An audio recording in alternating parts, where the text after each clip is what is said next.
Good evening. Thank you so much for joining this evening in this very celebration of Mennonite Voluntary Service. It is 75 years old. Think about 1944 when MVS started. If you wanted to communicate with somebody, you had to write a letter or you had to place a long distance trunk call. And if you were really ambitious, you might have gotten a hold of a ham radio and been able to talk to people. But here we are, 75 years later in 2019, and we are sitting in Elkhart, Indiana on a webinar, and over 80 people are joining us from all over the place in order to celebrate this very special anniversary of MVS. So thank you so much for being here tonight and being with us. Joining me this evening are two very special people who are part of the MVS story. We have Lizzie Diaz, who's the MVS Program Director, and Del Hirschberger, who's the Director of Christian Service. And I'm Karen Horseman, the Director of Donor Relations here at Mennonite Mission Network. So 1944, 75 years. And what we just want to give you a few housekeeping details for this evening. Just remember to mute your computer and your phone audio so that we don't have any kind of interference with that. And at the very end of the webinar, if we have enough time, we're going to do a Q&A session. And there should be a button at the bottom of your screen that you'll be able to participate in that if you would like to. So please come with us and walk down memory lane, and let's find out what's happening today as we celebrate 75 years of MVS. So Del, talk a little bit about MVS being 75 years and what's its history? How did it start in 1944? Well, as you might know, Karen, I wasn't there, but I'll...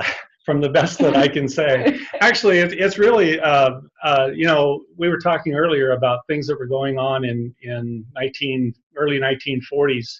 And of course, World War II, and there were a lot of things going on where people were in civilian public service. Many people know about civilian public service. And there were about 12,000 men who served during the 6.5 years of CPS.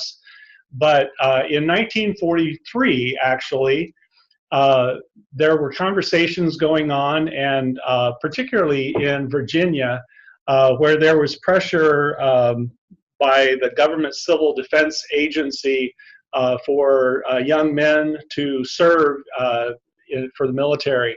And so they brought this question to the Mennonite denomination, the Peace Problems Committee, and I'm not sure why it was called the Peace Problems Committee. I'm sure there's a good reason for that, but they were saying, we really want to have some kind of way for young people from the Mennonite Church to be able to do service, to express their faith in various kinds of ways. And so then by the next summer, 1944, Mennonite Voluntary Service was born, and it was to be under the mission agency of the Mennonite Church. And there were a number of things that they really highlighted about that it be strictly voluntary, that this really was not exactly the same as an alternative service to military service, but that it was much more of an evangelistic endeavor, young people going to various places to be able to teach and do Bible school and that type of thing in a variety of areas. And then it was a couple of years after that, actually, that we began doing year-long Mennonite Voluntary Service, but actually began as short-term summer kind of service, and much more oriented toward evangelism and teaching and sharing of faith. So this was born out of 1944, a period of time of great conflict in the world. Many people were very affected by the war, and the Mennonites stepped in at this time and came up with this incredible program of MVS. So you talked a little bit about the goals of the program. are those goals the same? How have they changed over the years? Yeah, and it's interesting because there were both women and men in Mennonite Voluntary Service from the very beginning, and I would say that over the years there was a greater emphasis on social programs, on meeting human need in a variety of areas. So in education, in healthcare, in a variety of ways like that. In more recent years, and maybe Lizzie, maybe you want to just even jump in there, some of the kinds of placements that are common now in immigration, in education, environmental justice. We have a variety of different types of placement options that we work across. I would say that all of them in some way or another are connected to some kind of peace and justice work, social justice. But I would say right now, especially with our current climate, we have a lot of interest in people who are wanting to do service in immigration agencies, advocacy. We have very high level advocacy work as well as grassroots placements that people really get interested in doing different types of advocacy as well. So I would say those are our top interests currently, but again, we have a wide variety of different options. So it's interesting that some of the themes that were there in 1944 of peace and justice and immigration and the needs for education and for justice, advocacy, all of that is still present 75 years later. Mm-hmm. And so how we do it and where people serve, etc., might have changed, but it sounds to me like the goals are the same and the work is the same in so many ways. So Del, kind of give us all an idea of through the years how many people have served and where they've served. Just talk about some of those statistics. Well, it is, again, in 1944, there were, a small number of people relative that were serving through Mennonite Voluntary Service. And then as the draft continued, there were more and more people who served in that way. I should also mention that there were other voluntary service programs other than the ones operated by the Mennonite Church and the General Conference Mennonite Church, which collectively make Mennonite Voluntary Service, including some people who served in PACs or MCC or other kinds of ways. But the ones that exclusively worked through Mennonite Voluntary Service and our two predecessor denominations, we were doing a count the other day, and I think it was pretty close to around 14,600 people who have served, and some of those would have been serving for 1 or 2 years, and others that would have been serving for a shorter period of time. During the height of like the Vietnam War, there would have been quite a, like 500 people that would have been serving during any given time. When the military draft ended in 1973, and even a couple of years before then, there really wasn't, the war wasn't actively going. But after the draft ended in 1973, the numbers started dropping quite a bit, so that by around, I served in 1978 in Stratford, Ontario, and I think around that time there may have been somewhere in the neighborhood of maybe 150 or something like that, and by the 80s I think it was closer to maybe 100 or a little bit more than that. Wow, so 14,600 people. It's amazing when you think about that and what the impact that they have all had for 75 years and the different areas that they've served at. So Lizzie, how typically, and maybe this isn't even a fair question, but typically how long is a period of service? I mean, what are the options? What happens? Sure. When we're recruiting for MVS, we do say that it's a year-long program with the possibility of an extension for 2 years. I know in the past we've even had people that have done it 3 years, but I think our average, most of our volunteers would do a year at the very least. I think this last year we had 6 people who came back for a second year out of 26 volunteers. So from when Dell did service and it was in the hundreds, it's definitely gone down a bit, but we have quite a few people who are interested in doing second year. And there's a lot of benefits to doing a second year of service as well. So in 1944 and 2019, could you give us a sense of who the typical person would be that would come into MVS? Has that changed a great deal, or motivations, or as you said, there are different things that happen in the world that affect that. So one of the things that was like, there are about 6 different stipulations when they began MVS, and one of them was that it was expressly for Mennonite youth. Okay. And I don't know where along the way there would have been other than Mennonite young adults that would have served in MVS, but certainly that has not been a condition for a long time. And in 1978, when I served, there were people from several different denominations that came and served, but that would have been different. And now we certainly appeal to a broad array of people. Yeah, definitely. I would say that more and more we have sometimes more non-Mennonites that join MVS than actual people that come from the Mennonite background, for sure. And these are mostly young people? Young adults, mostly. I mean, I think in the past few years it has changed. I think when I did MVS and the years prior, I did MVS in 2014, 2015. The years prior to that and during, a lot of people were coming straight out of college, graduating and going right into MVS. I think more and more we've gotten older MVSers who are in their late 20s and have already done other types of life experiences and are now coming back into wanting to do a year of service.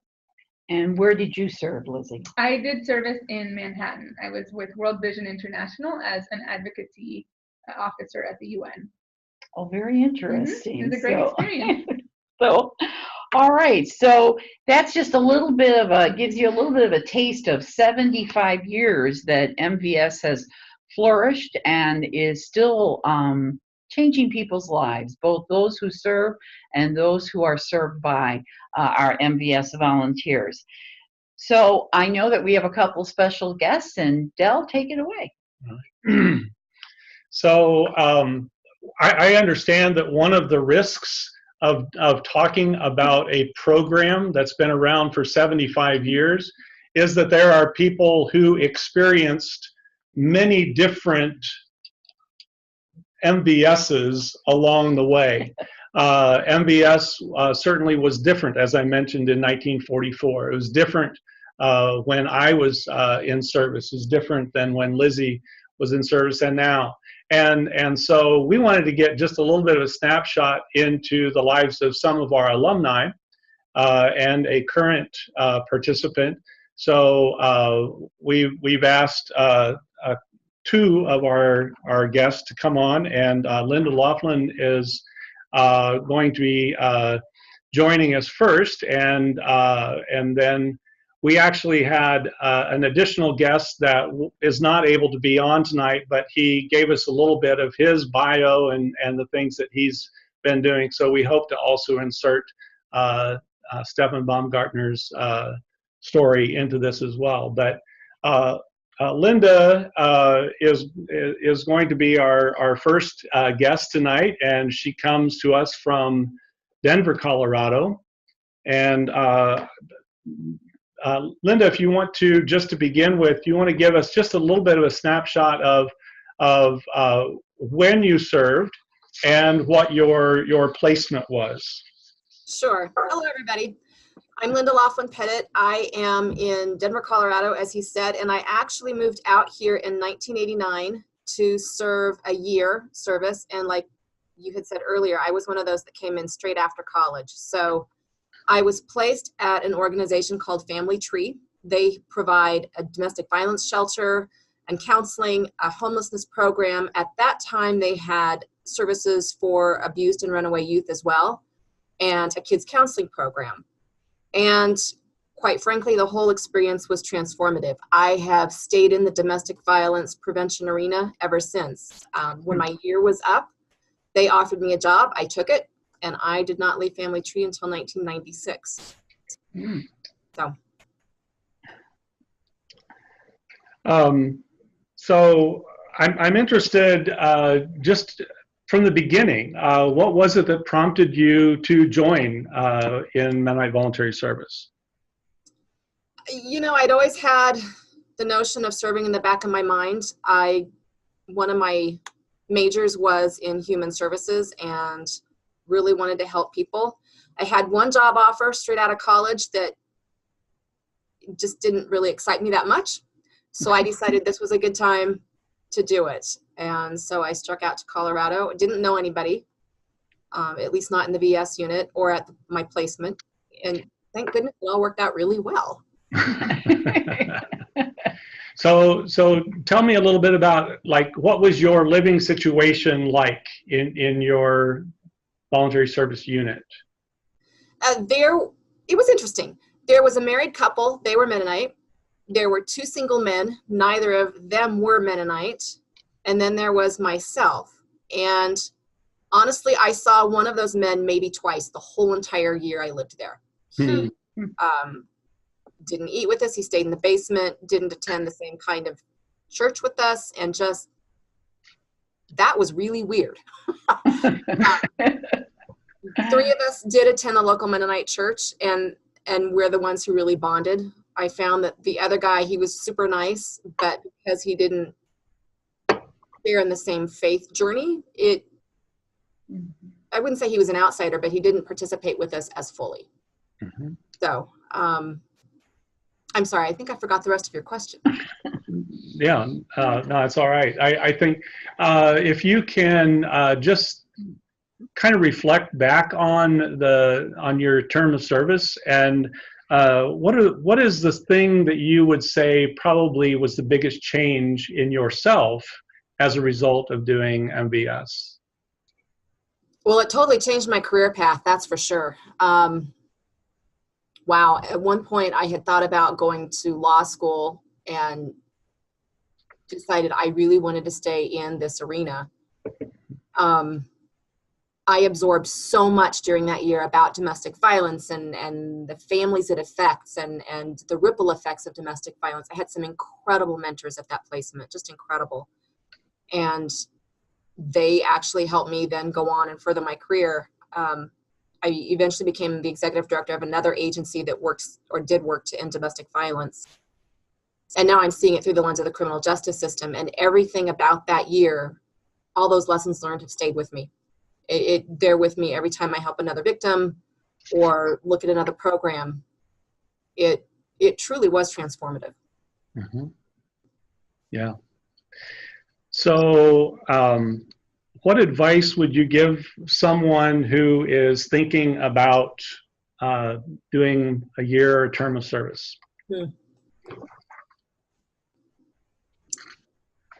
I would say go for it. If you think that's part of your DNA, part of your fabric, doing that work through the VS program, you have this built-in support system. We knew we had people in Newton that we could call. We knew, obviously, we had local support systems. You have a committee that's there to support you, and there was the local pastor who was there to support you, and then you've got your work family that you create around you. And for as scary as it can be to say goodbye and leave the state, you really are welcomed with this incredible network of support that makes it safe. And when problems arose, and we didn't have many problems, but we always knew we could contact somebody and they would talk it through with us, and we never had any huge disagreements or blow-ups in the house ever. Even with the weird guy, it never rose to We don't know if the weird guy has joined the webinar tonight or not, but he might recognize himself. I'm going to bet you he didn't. Okay. Okay. All right. We're going to come back to you again, Linda. We're going to jump over to Joanna Leptison, and I want to ask her a couple of questions, but I also want there to be a little bit of a free-for-all here in just a bit, because I think that there are some things that we can each respond off of each other's questions too. So, Joanna, if you want to jump on now, and she is currently serving in San Antonio, Texas. So that's where she's joining us from tonight. Joanna, you want to just share a little bit about where you come from and what your placements have been since you've been in San Antonio. Hello, my name's Joanna. I'm hailing from Kitchener, Ontario. I am in my second year of VS in San Antonio. My current placement is at a large homeless shelter and rehabilitation shelter called Haven for Hope. It houses about 1,600 people, and I work in a department that helps folks train for a 5K. So kind of a running, coaching sort of deal with a small partner nonprofit, and then I split my time. The other half of the time I'm with a spiritual services side of things. So I do kind of one-on-one conversations with people and meditation groups and support kind of network stuff for the folks that live there. So I kind of do a smattering of lots of different things. Last year, I was a refugee resettlement case manager with Catholic Charities in San Antonio.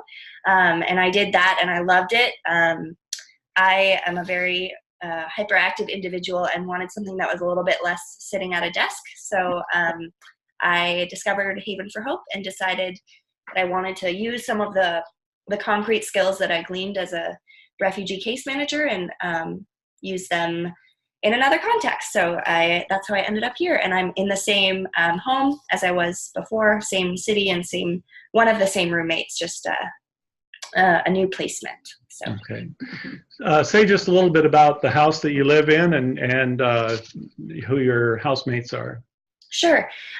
So one element that I think has come up a little bit more in recent years is the element of having associates in homes. So I live with two other women. One of them is a former MVSer that is now employed by her place of work and pays rent to live with us. And then my other roommate, Kelly, the former is Katrina. My other roommate, Kelly, is from Colombia. And she's in the process of learning English, and I'm in the process of learning Spanish. She works, her and Katrina both work for a legal aid organization called Raices. And so we live at the top floor of a house that's owned by the Mennonite Church in San Antonio. It's called La Casa. The downstairs serves as a shelter for immigrant families that are passing through the city, which are many. And so that's a really neat element of our living situation. Before I came into VS, I didn't know how to cook or really be overly independent. So it was a wonderful journey, and now cooking is one of my passions. So that's a wonderful little living situation side note. Excellent. Tell us a little bit about why you decided to do Mennonite Voluntary Service. Sure. So my mom, Ingrid Leptison, did MVS in the early 80s. I want to say it's 1982. She did one of the short-term summer ones, and then she did a longer one in St. Catharines, Ontario. And I had kind of heard about that experience from her as I was growing up, because it was very formative for her. And then I went straight from high school into college. I was studying music, a Bachelor of Music. I wasn't, I would say, thriving in a lot of different aspects. And I did 2 years of that and decided that I would take the gap year that I didn't take after high school. So my mom kind of had been, oh, maybe you should apply to MVS. And I kind of brushed her off as one does. But I ended up applying, and didn't think anything would come of it, but I received kind of an email with my list of options, and San Antonio just like grabbed me right away. So I pursued that and ended up, after a series of events, serving at Catholic Charities. And I thought it would just be a one-year thing. But I loved my church community and my home community and just being in the South a lot. So I decided that I wasn't ready to return to school yet, so I stayed another year. Mm-hmm. And there you are connected to San Antonio Mennonite Church. That's right. Yeah. Mm-hmm. So talk a little bit about the ways that the last 2 years have changed you, what you've learned, how you've grown. Uh-huh. Yeah, where to start? I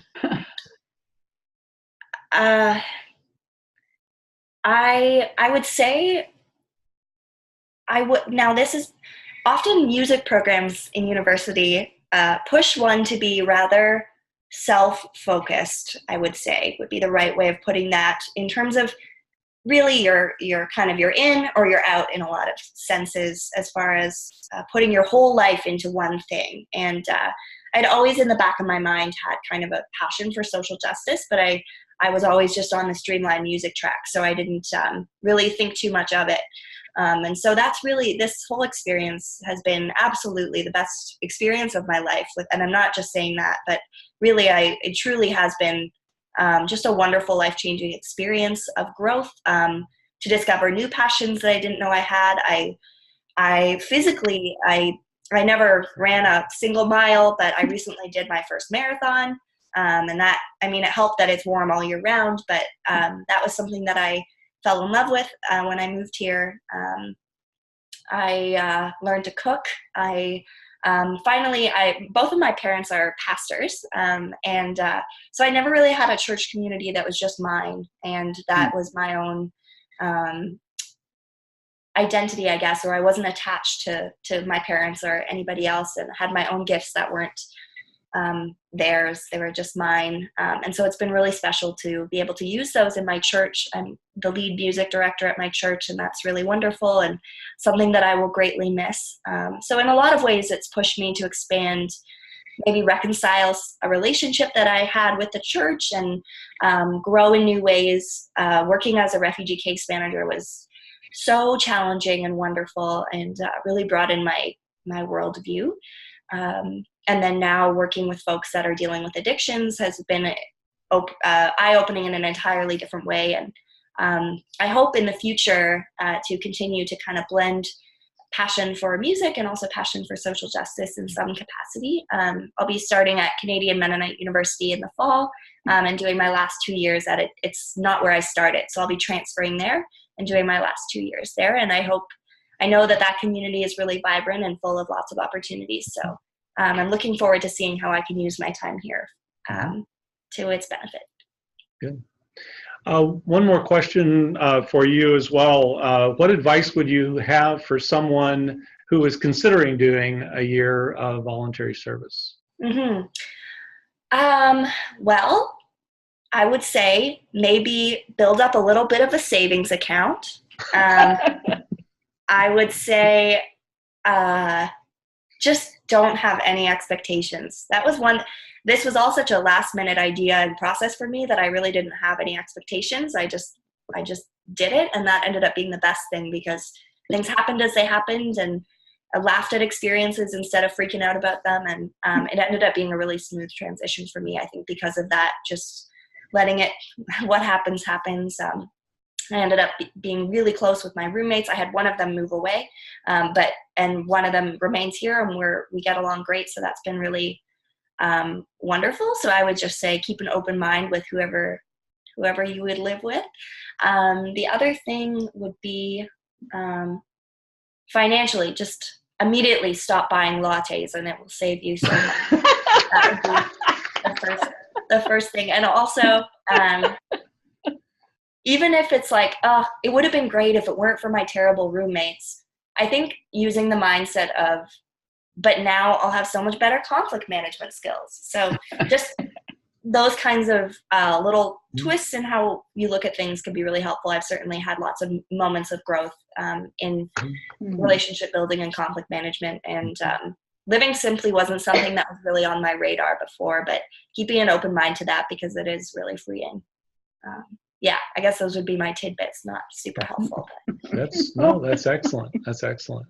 So, I mentioned earlier that Stephen Baumgartner wasn't able to join us tonight, but he did share a little bit about his experience, what his placement was in San Antonio or in San Francisco, and sort of the living situation and some of the things that he's learned. So he shared those with Lizzie, and I'm wondering, Lizzie, if you might just be able to encapsulate a little bit of what he shared with us. Sure. I feel like I'm not good at summarizing. So, do you want me to ask you a question? Well, I mean, I can read I can read what he sent me. I don't want to summarize his responses in case I miss something. Go ahead and you can just read it. But okay, so I'm going to read as if I were Stefan. I did MVS after graduating college in 2015. I ended up being in MVS for 2 years, and at the end, I was able to be hired by my agency in 2017. Short answer, I did MVS from 2015 to 2017. I was in San Francisco unit and served at the homeless prenatal program on the housing team both years, and continue working on that team in my current role as assistant program manager of housing services. We are a family resource center for homeless families and also have a specific program that supports people who are pregnant and getting connected with prenatal care. My first year household consisted of 4 other MVSers, 2 of whom were in the second year. My second year household consisted of me as a second year, 2 associates, and 2 first-year MVSers. So why did you do MVS? I decided to sign up for MVS because I was not totally sure what I wanted to do after college. I went to college in my hometown, so I was very excited at the opportunity to be able to see another part of the country and also get valuable work experience in social services. I fell in love with the description of San Francisco and was looking forward to being in a church community that wholeheartedly accepted, welcomed, and had many LGBTQ congregants like myself. Service is a strongly held value of mine and other of my friends, as well as an overall Mennonite Goshen College value. So many of us applied to do MVS after college. So what were some ways that the MVS experience changed you? Wow. I think my years of service changed me so much. I mean, it was my first years out of college and away from home, so I discovered a lot of new things about myself. I learned vital communication skills living in intentional community. I learned and am still learning about the importance of emotions and feelings, and that they can help me express who I am, including speaking up for myself and others. And that speaking up is important in all parts of life, interpersonally, within a church/work environment, at the city level, and on up to societal. I think service changed my perspective about oppressed people in this country. In college, I had a view of society as big concept and structural oppression, but did not always have the lived experience available to me. In working with clients who are experiencing homelessness, poverty, racism, and more, I have come to see many of these hot button issues from a personal lens. I so value that lens since it is grounded in people. We need both personal and societal understand to make changes. Mm-hmm. Is there a particular event that or experience that still sort of resonates with you today, or something that you learned during that year, during the 2 years? In one of my first times as an intake worker at my agency, I had to give a no to a client. She came in needing deposit assistance in order to move into a new housing unit. One of my agency's eligibility criteria was being a San Francisco resident. She was not. I let her know she was ineligible, but that she could try another place in the country she was a resident of, in the county she was a resident of. She started crying and I froze. I had things come up in my brain to console her, like, "You will get through this," and "I'm sorry." But I did not say any of those things for fear of landing flat and potentially making the client more upset. I checked in with my supervisor afterwards. She told me that it is important to still connect to clients in that way. I learned that I should speak my mind because sometimes saying the smallest thing can make a difference to someone. Knowing that we care even if we cannot change the situation. I think that many of us can identify with some significant learning experience like that. I know that was the case for me as well. So many new things that I ran into that I'd never experienced before I was in voluntary service, and I'm sure you have those kinds of stories too, Lizzie. Yeah, I definitely. As Lizzie, I would definitely say that I also had many of those experiences, and I think I can relate with this specific story of wanting to be able to offer a service and you can't, and feeling frustration in that and kind of hopelessness, but realizing that in the world of nonprofits and social justice, there's also a lot of limitations which can make things frustrating. So I can relate to Stefan's response. Yeah. Advice that Stefan has for people considering a year of service? As Stefan, for those considering, look at it as an opportunity to get to know another part of the country and to live in the adult world, but with some supports of living intentionally with others. Doing service on your own can be draining, but it is so much more possible when you have a household to come home to that understands what you are doing and why you are doing it. For those of you who are already committing, get ready to be challenged and to feel anger and sadness about how people are treated in our society. Do not become hopeless, though. Reflect with your other MVSers, your church members, and other supports to find ways where you can make a difference and do that. You will gain new perspectives that need to be shared with others. Yeah. Thank you, Stefan, if you see this later, for Yeah, sharing with yeah. us. I'd like to throw it back to Linda and Joanna. Is there something that maybe was triggered, a memory or an idea, something about your service that you'd like to share again?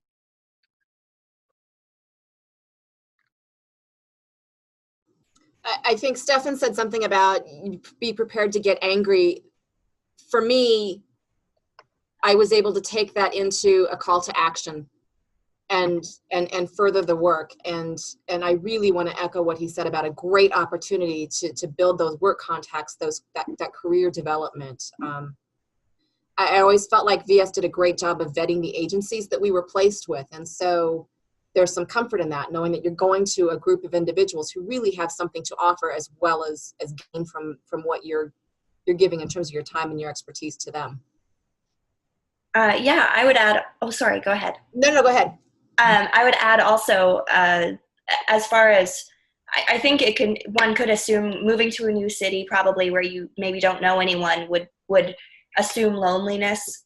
But this experience for me, I was kind of like, oh, well, I have a social life, but actually the lack of a full social life in the same sense that one has in a university residence was a way to discover that I was introverted, and it was a way to discover other passions and to focus on self-care and personal growth and spiritual growth, and also to follow new passions and to have time to volunteer even on the weekends and to meet people in ways that one usually would not necessarily volunteer to do. And so that's been a really cool thing for me as well. And you do learn to be very frugal. I'm set to go. Yeah.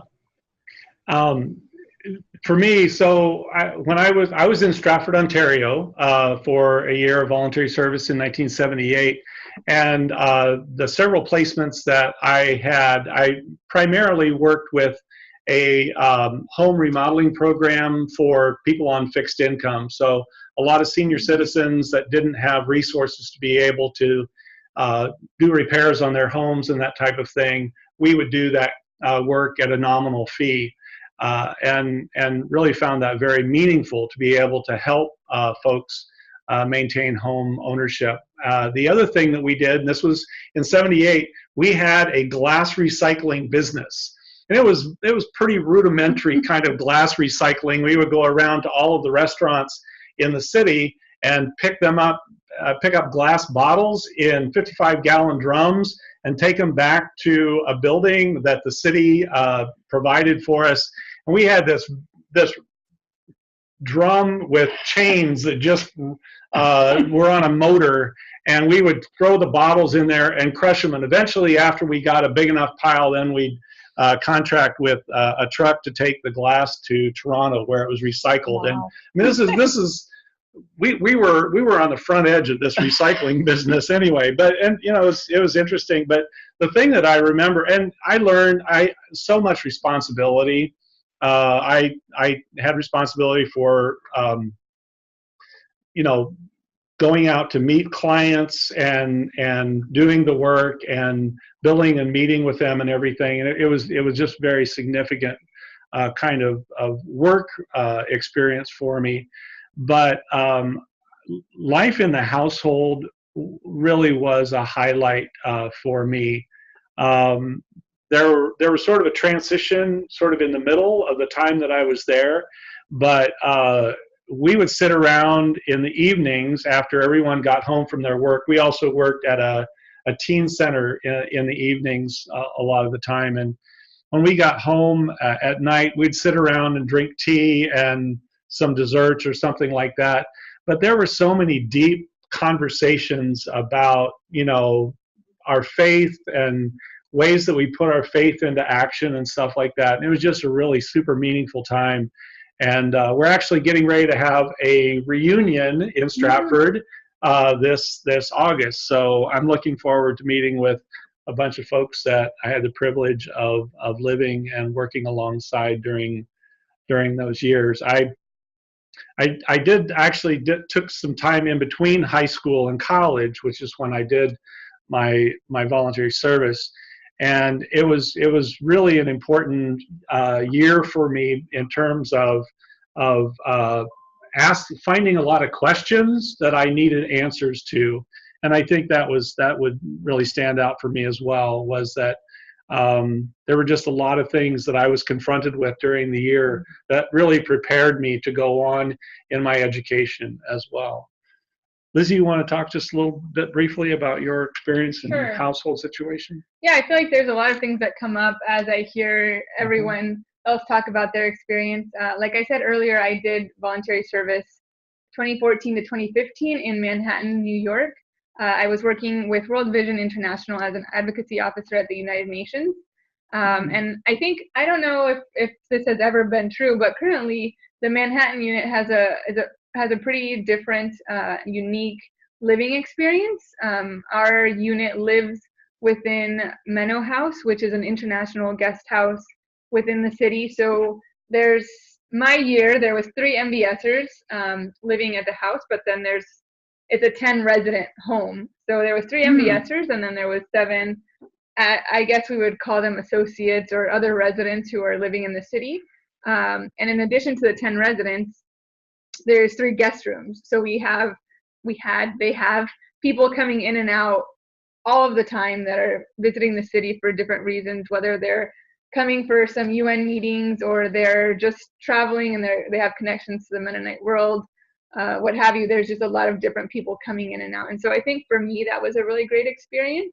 I don't know that everybody enjoys that kind of living arrangement. I know that some of my roommates didn't feel like waking up first thing in the morning and running into somebody from Germany who just wants to talk about all the stuff that they're doing in the city. But I really enjoyed that. And so I loved living at Menno House, and I had a really great relationship with my housemates, including the non-MVSers as well as the MVSers. I didn't come from a Mennonite background, and so I think MVS also created a great opportunity for me to connect spiritually to the values of the Mennonite world on my own. I think I kind of would agree with what Joanna said earlier. I had always been attached to my faith through my parents. And so being in Manhattan was a good opportunity for me to connect to the church, Manhattan Mennonite Fellowship, and really feel like I was going to church because it was something that I wanted and that I felt I had connected truly to the other people, so other congregants as a community, and as a faith support. So I really enjoyed that. I think my placement was definitely challenging.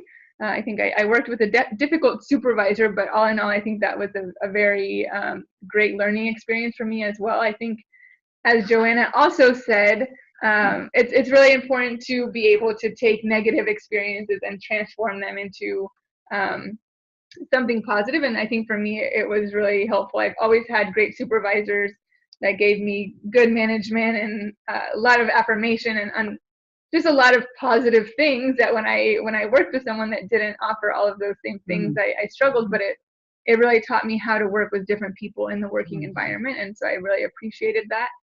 I started as a note taker. I would go to the United Nations and sit in on all kinds of different meetings, which were really cool.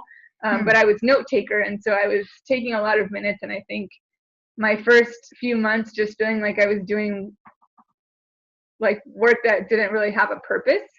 But I think learning that my notes were used to write proposals for policy changes and different things made me understand that all work is important, and that even interns and people that come in at an entry level are doing work that is meaningful for the overall goal of the organization. And so you didn't ask me, but for advice that I would give to people, I would definitely say come in humble and drop any kind of feeling of entitlement to what you think you deserve in a workplace. I think service really, you need to be open to whatever it is that you're needed for. And it might not always be, I think, again, Joanna mentioned this, expectations and not coming in with a lot of expectations. I think that's important because you're going to be disappointed. Like Stefan mentioned, you're going to be angry, you're going to feel disillusionment, and that's all natural. But I think, as Linda said too, using that as a call to action and not letting yourself get bogged down or turn away from service or a calling to help others or do social justice work, but instead feel it as a call to action to do more and keep giving of yourself would be something that I would advise.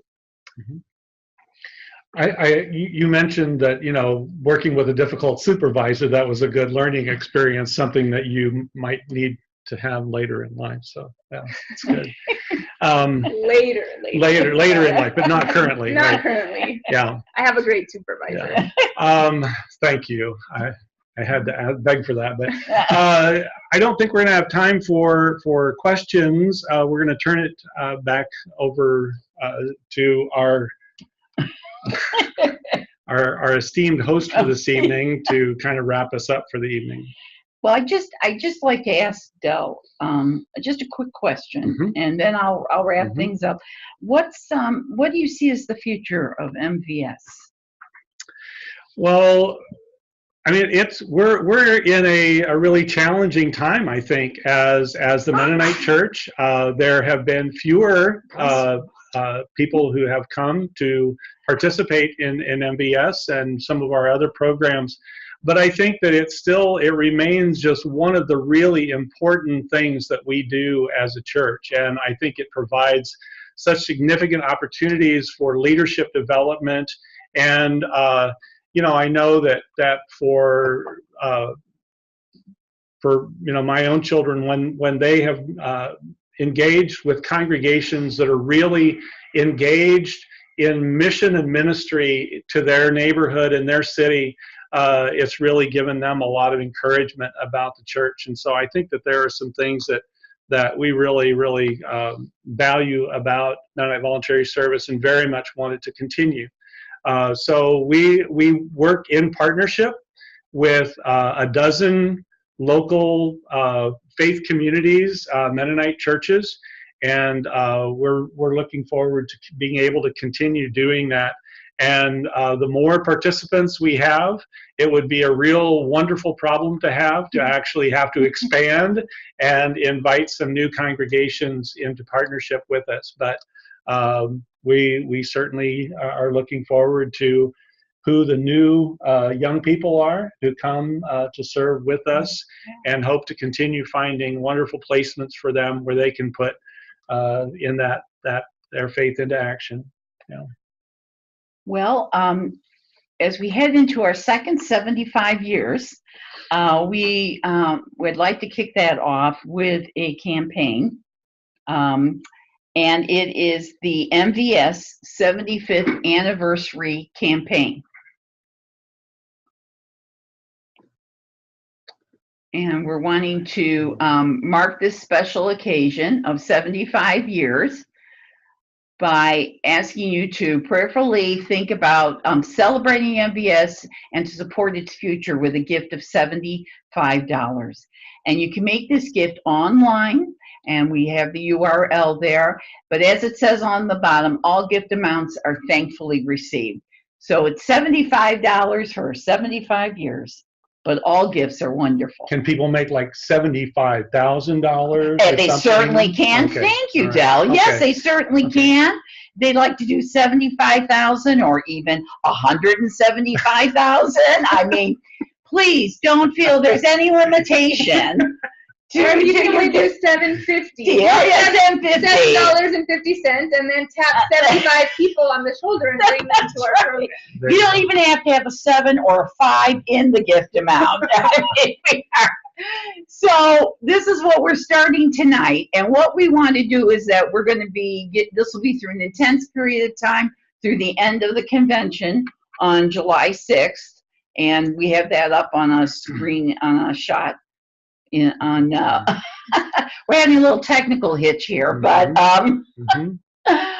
we have another slide with that, and there we are. And if you just go to that donation page, as you can see on the left-hand side, big red arrow, and you just click on that, and your gift can be processed through. And on the next slide, it talks a little bit about the 75 years, and we're going to do a special celebration of this at MennoCon 2019. If you are able to join us in Kansas City on July 2nd through the 6th, this will be, we are going to be having the big convention, the big national convention, and on the evening of July 4th at 7:15, we are going to have a gathering for all those alumni of MVS and current participants in MVS and future participants. So please bring your toddlers to it. Any kind of gathering, anybody who's interested in MVS, please come. We're not sure where it's going to be yet, but you'll be able to hear us, I'm very sure. We're going to have a good time. And come to the booth also, because what we're doing at the MMN booth is that we are recording stories of alumni for all of our programs, because we want to hear from you, because these 14,600 people that have served for the last 75 years are a very unique group of people with tremendous resources and interest and able to mentor and talk about and do all of these things. So it's absolutely wonderful. So thank you so much for 75 years of faithfulness and faithful service, of your gift of prayers, of your gift of financial support, of your gift of yourself, for so many of you who have been part of Mennonite Voluntary Service.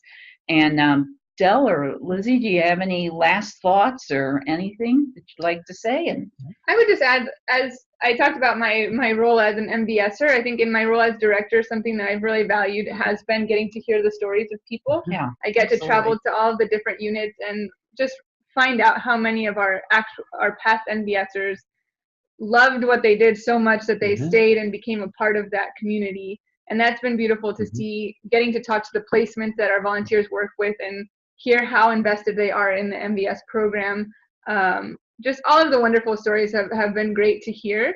So I would maybe even encourage, if anybody who is listening to the webinar feels like you have a really good story that you want to share, even if it's 2 minutes, 5 minutes, and you have a cell phone with audio recording, if you want to take an audio of yourself telling us a short story and send it our way, that would be greatly appreciated.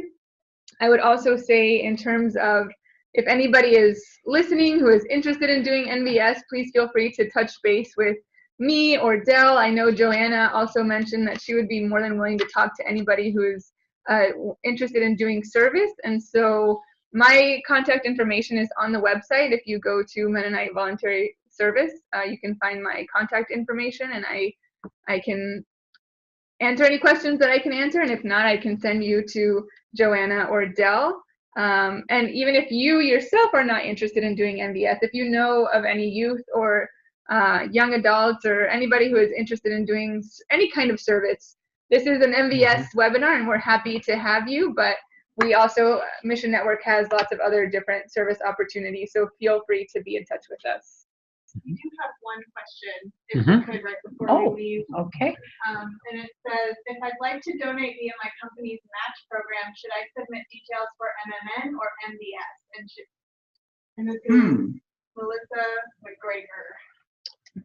Well, thank you for that question. You might want to repeat that. I don't know. We got a question that if they wanted to donate to MVS and through their matching program at work. At work.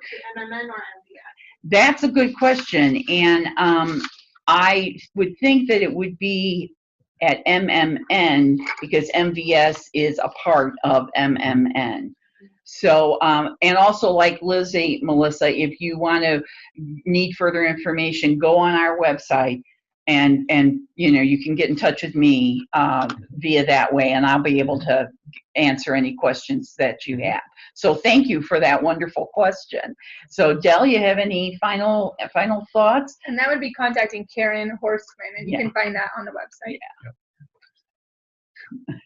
We just want to thank everyone for joining us tonight, and particularly for our guests this evening and sharing their stories. We know there are a lot of great stories out there. So thank you so much, and good night. So thanks and good night, and God bless you all.